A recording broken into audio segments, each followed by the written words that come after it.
Ladies and gentlemen, welcome to Opinion Machine, the show where we talk about all things gaming. My name is Killjoy, and today I want to talk about Xenoblade Chronicles X Definitive Edition. Now, this is not a game that I've finished yet, but I have just about reached 30 hours in the game, about level 30, level 31, and so I felt this was quite a good time to actually talk about this game and my experience with it, and, you know, my experience with the series as a whole, so you can kind of see where it fits in. This was actually the first Xenoblade game I bought back in the day when I had it on Wii U. And I didn't get very far, and I think it's because I did the exact same thing into this game, which we'll get to in a little bit, which kind of ended up stopping me from playing it as much. But I remember the game being, you know, fun to a degree and like exploring and all that, and it was really good, but I don't think I fully understood all the mechanics or didn't fully understand like the multiplayer component and all that with it. So I was for the longest time I've been thinking about replaying Xenoblade Chronicles X anyway. With the mainline series, I bought the first game, the Definitive Edition on Switch, loved it, then bought the second game, then bought the third game, loved all of them, and was for the longest time being like, you know, I really want to go back and play Xenoblade Chronicles X and actually finish that game. And then they announced it, so I was like, oh, fantastic, I can just play it when it comes to Switch, and that's where we're at right now. And honestly, like, it's been an absolute joy jumping back into a Xenoblade game. They're probably some of my favourite RPGs. So what does this game actually do? So this is obviously a definitive edition, so there are improvements here. I'm going to run through a quick list. I don't remember some of the parts of this stuff that's changed, but just to give you a idea, the improved visuals, big change in that. Things like better lighting, better draw distance, all that. Much better UI, easier to read, clearer. You can change your party members at any time now. You can change time of day at any time now. There's a quick cooldown bar that lets you use some of your abilities together. It charges up as you go, as you fight. Now means you don't no longer have to wait for something to cool down, so it speeds up fights a little bit. There's new characters, there's new story content.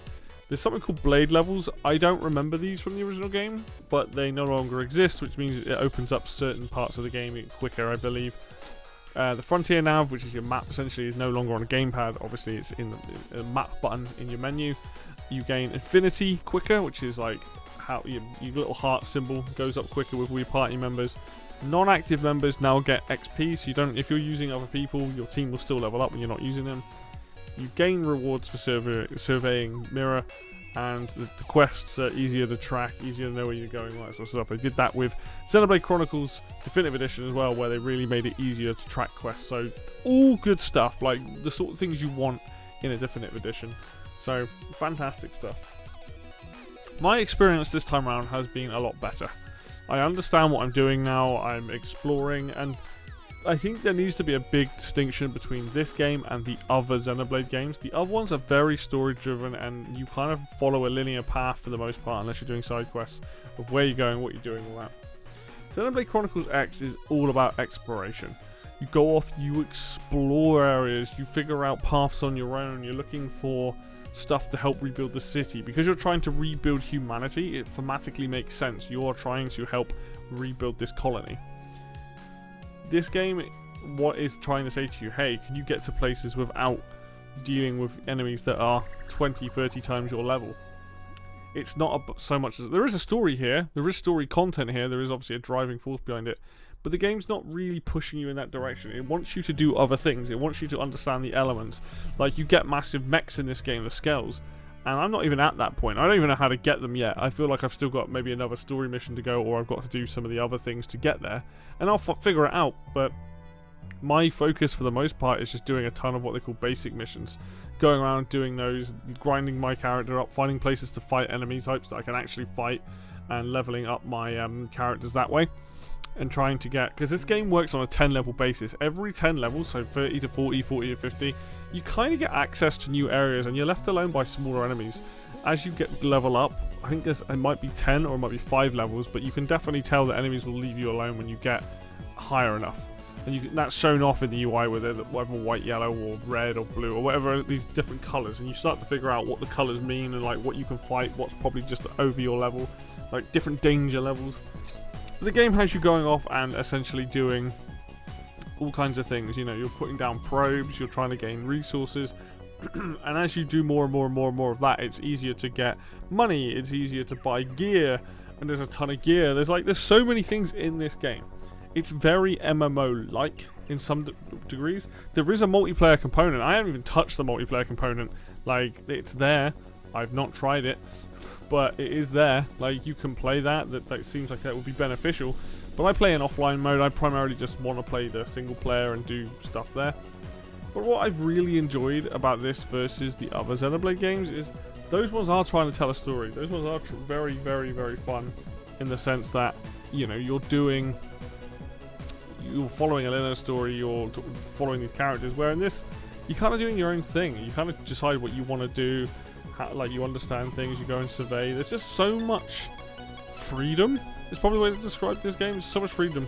You know, obviously you're level locked and gear locked to a degree because you need that stuff to like go up as you're playing the game so that you can access higher level areas and things like that. But you never feel like completely locked off, or you know, you are exploring the world, this game, at your own pace, and I kind of appreciate that.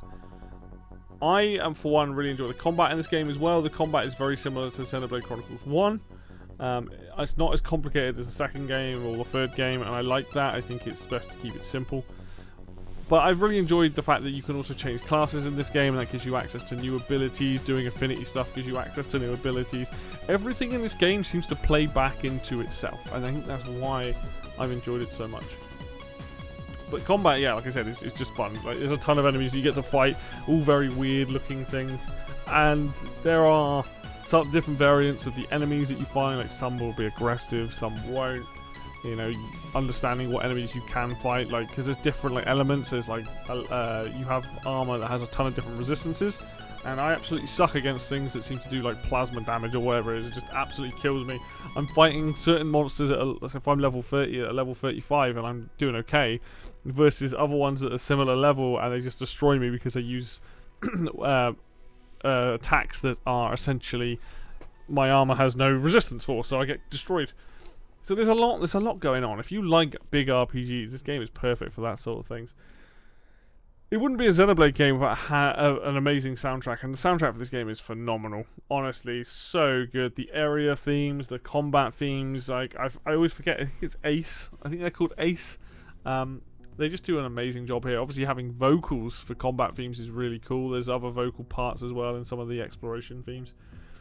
This game's got a lot of character. You know, and I think that what they've done here is streamlined parts of the game that needed to be streamlined. And that really allows people to just jump in, run around, have fun, enjoy the world, explore the world, do the quests that you want to do. A lot of hunting big monsters. Like, you go around and you collect materials and stuff, because it's like part of the game is collecting materials and whatnot. But the big monster fights and figuring out how to fight certain monsters, and some of the crazy things you come across, like some of the later areas in this game, like the monsters are huge. I think that's part with the scales as well. It's like you're trying to get to the point where you can use the scales to take down even bigger foes and things like that. And like there's just so much game here. It's mad. But I really appreciate that. Like I said, I'm only 30 hours in. I mean, I might be nearing the end of my playtime when I get to about 100 hours. We shall see. I'm hoping between now and level 40 that I can get a lot of levels in and finally get the scales and all that. But that's about right, really, for what this game is and what I've heard about it. It's not a perfect game, though, however. And there are a couple of things here that I think are interesting choices. One of which is you have story missions and you have affinity missions. Now, whichever one you decide to do, it blocks off the other. Now, that would be fine, but there's no way to cancel those missions. So, for example, the first affinity mission I picked, I was over-leveled in terms of, like, it wanted a certain level. I was, like, 4 or 5 levels higher. That was fine. The game wanted me to go, and I didn't realize this at first, but it essentially was like, you need to go here to kill this type of enemy to find this resource. Well, those enemies are level 60. I am level 20 at the time of doing that. I'm like, how the hell am I meant to deal with that? Turns out different areas have different levels of enemies, and you can find those things in pretty much any area. But the game doesn't do a very good job of explaining that. And I think the thing with affinity missions is, affinity missions in some ways are more important than a story mission, so you should do them. But it shouldn't be pointing you towards level 60 enemies when you're only level 20. That's not ideal. And sometimes that is kind of annoying. Other affinity missions have not been like that. It's only like 1 or 2 that I've come across where I'm like, oh, okay. you're pointing me towards areas that I can't really go right now. And I wish you could just cancel it, start it again, like lose all that progress, and then pick a different one and do that. Or even the same with the story mission. And the other thing I've run into, and I think this is a bit of a problem with this game, is if you're fighting an enemy and then a random enemy just happens to wander into your battle, you're stuffed. Like, no way am I going to be fighting an enemy that's level 60. So I'm fighting some enemies like out in the field, maybe trying to level up or trying to do it for resources, and just a random enemy just wanders into battle that's level 60. Where it's like, well, the problem with dying in this game is that you lose all your TP, and TP is what you use for certain moves, and also how you revive people. So as soon as something like that happens, you're like, I gotta leave, and then you try and run away, and some monsters will chase you, some won't. Some that I've run into are so much bigger than I am that, yeah, they straight up catch up and murder me. But I had an actual mission quest I was doing. I was in the middle of fighting these enemies, and this just random tyrant enemy just turned up into the middle of my fight. I'm like, now it might have been time of day, it could have been weather, it could have been things that changed it, but it suddenly was like, well, this is kind of like annoying. Like, that shouldn't be able to happen when I'm trying to do story mission at least, or at least an affinity mission. But it does happen far too often where I'll be fighting something and something will randomly just wander in, which isn't great, because with a game like this, you know, you do die pretty quickly. Like, things can get out of hand very, very quickly, so you can't really, you know, handle dealing with that many enemies too quickly, and especially when they're either a tyrant, which is a very special type of like a named enemy. So that's a problem. I'm not a fan of that. And then sometimes enemies will just spawn on top of you while you're in the middle of a fight as well, and that's never great either. Overall, though, I think this game is really good, but you've got to be the kind of person that is willing to do a 100-hour RPG. And also understand that this isn't so much story driven, or at least to start with it isn't. Like, there's characters here you get to meet, there's lots of people to have fun with, but you are essentially playing as a character who is trying to hunt down resources, defeat enemies, things like that. It's not your typical Xenoblade game, and it's not your typical RPG. Like, it is definitely a different take on it. That's not to say it's bad, because I think the game's really fun, but I really enjoy the fact that I can just play it at my own pace. There is that. I don't feel like I'm in any rush to do the story, you know, and you do kind of have to do side missions because, you know, that's how you, like, level up from doing a lot of missions before you move on. The game will kind of block you from certain access to story missions if you haven't done certain things, so there is that to it as well. But if this is a game that people are genuinely interested in and want to, like, jump into, go in with an open mind, knowing that it's not necessarily about the story, it's about, do you want to explore a big world? Do you want to fight big monsters? And, like, you know, proceeding through that, there's a lot to do. There's a lot of, like, surveying, there's a lot of leveling up, you know, figuring out the right gear, getting the right team together. That's something that's cool. There's tons of upgrading going on in terms of your class, in terms of your skills.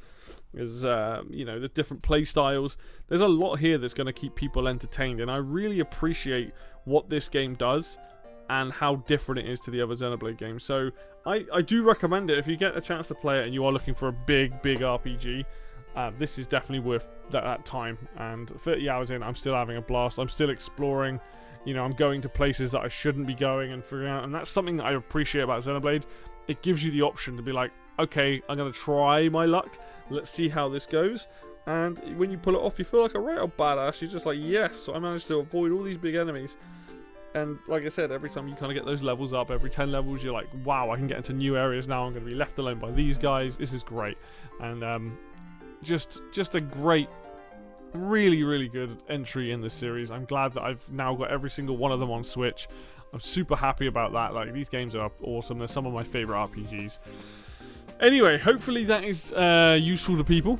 You know, hope that inspires someone either to buy the game or have a better understanding of what this game is, and can hopefully help someone with their buying purchase. But that's going to be it for me today then, guys. Thank you very much for watching the video. As always, if you like the video, hit like. If you want to see more content like this, then hit subscribe. Links for Facebook and Twitter will be down below in the description. And until next video, I will see you then.